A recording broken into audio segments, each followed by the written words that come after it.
Assalamualaikum warahmatullahi wabarakatuh. Sebelumnya saya mengucapkan terima kasih kepada Bapak Dr. Insinyur Adi Ganda, STMT, yang telah memberi kesempatan untuk memaparkan karya ilmiah guna melengkapi syarat sebagai kelulusan ujian akhir semester. Sebelumnya, perkenalkan, saya Teguh Hadi Wiguno, jurusan Teknik Mesin, kelas RPLB. Pada kesempatan kali ini, saya akan menyampaikan karya ilmiah yang berjudul Analisis Pemilihan Bahan dan Proses Manufaktur untuk Giant Komponen.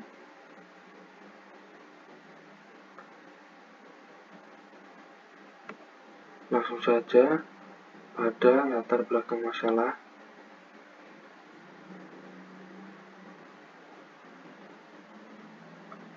Pemilihan material dan proses manufaktur menentukan performa, umur pakai, dan biaya komponen rantai. Kemudian, rantai bekerja menerima beban tarik, kejut, gesek, dan keausan. Kemudian diperlukan material kuat, tangguh, tahan aus, dan proses produksi yang efisien. Maka dari itu, kita perlu merumuskan bagaimana fungsi dan kondisi kerja rantai sebagai komponen transmisi. Kemudian, apa saja kriteria yang digunakan dalam pemilihan material rantai.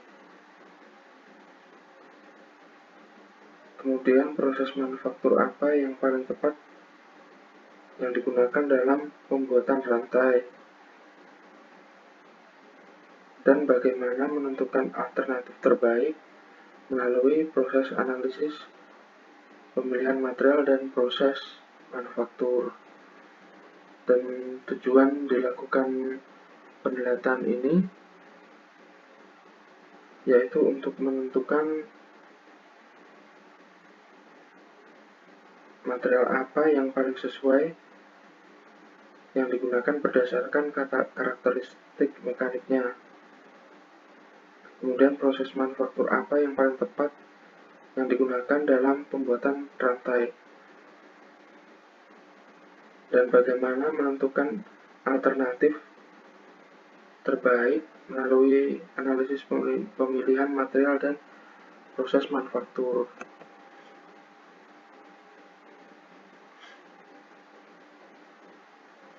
Sedikit membahas tentang rantai.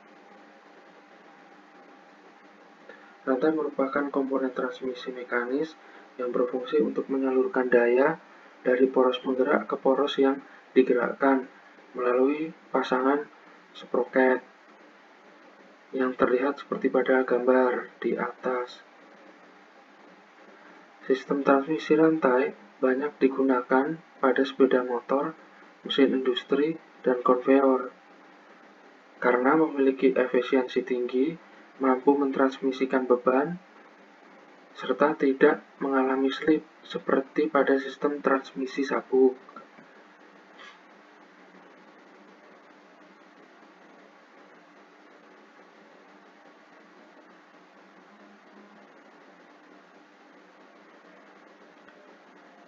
Kemudian dasar pemilihan material dan proses.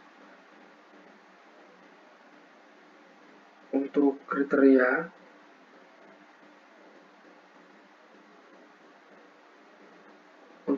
kriteria material harus memiliki kekuatan tarik, kemudian ketangguhan, kemudian kekakuan, kemudian ketahanan aus, serta biaya yang relatif terjangkau. Kemudian untuk pemilihan proses harus berdasar pada bentuk produk, kemudian material yang akan diproses, kemudian tingkat kepresisian. dan juga jumlah produksi serta biaya produksi. Sebagai alternatif,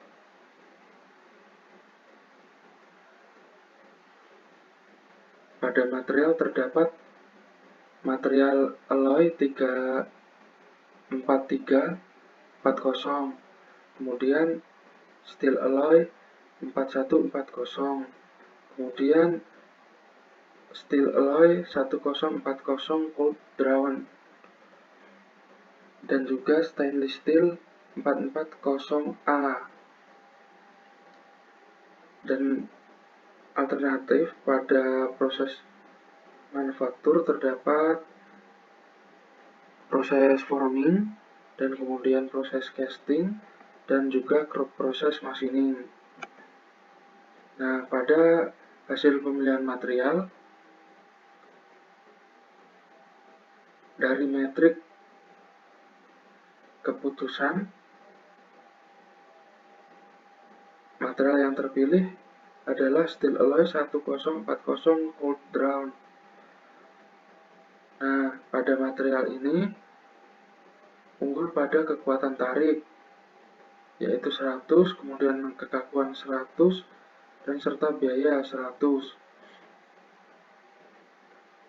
Dan dapat memberikan keseimbangan performa dan efisiensi produksi. Dalam pemilihan proses,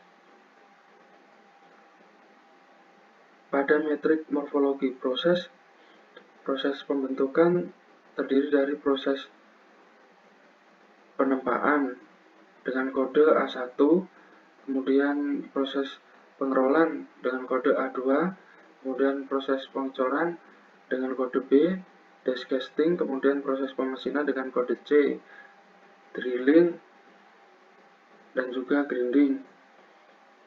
Nah, pada alternatif 1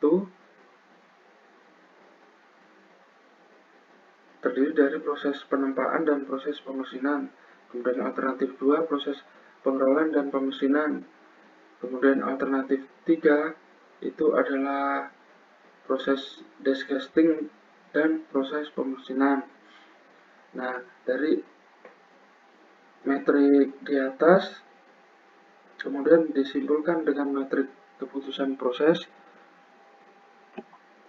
yaitu menggunakan alternatif 1 dengan nilai kualitas produk 3, harga 2, waktu 3, dan kepuasan 2. Nah, dari hasil analisis di atas dapat disimpulkan steel alloy 1040 cold drawn adalah material terbaik.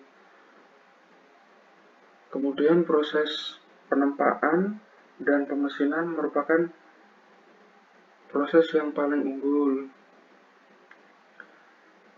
Nah, dari kombinasi kedua hal tersebut, material dan proses, menghasilkan rantai berkualitas dan ekonomis serta tahan lama.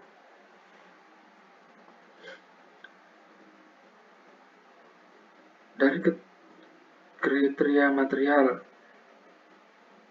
didapat material yang tangguh dan kekuatan tinggi, kemudian ketahanan terhadap benturan, kemudian ketahanan terhadap aus, keuletan, serta kemudahan dalam pembentukan dan pengaplikasian sesuai untuk komponen benda kerja pada rantai.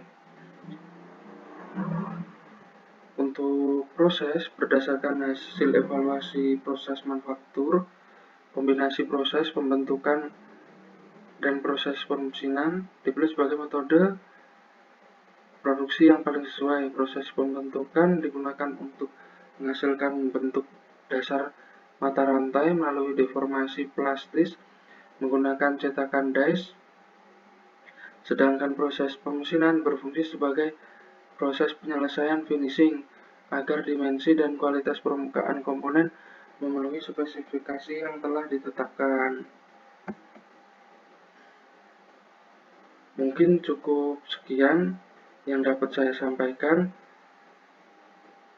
Mohon maaf apabila terdapat banyak kesalahan, dan saya sekali lagi mengucapkan terima kasih pada Bapak Dr. Insinyur Adi Ganda, STMT, yang telah memberikan kesempatan. Semoga Bapak selalu dalam keadaan sehat, serta selalu didekatkan dengan hal-hal yang baik. Terima kasih. Wabillahi taufiq wal hidayah. Wassalamualaikum warahmatullahi wabarakatuh.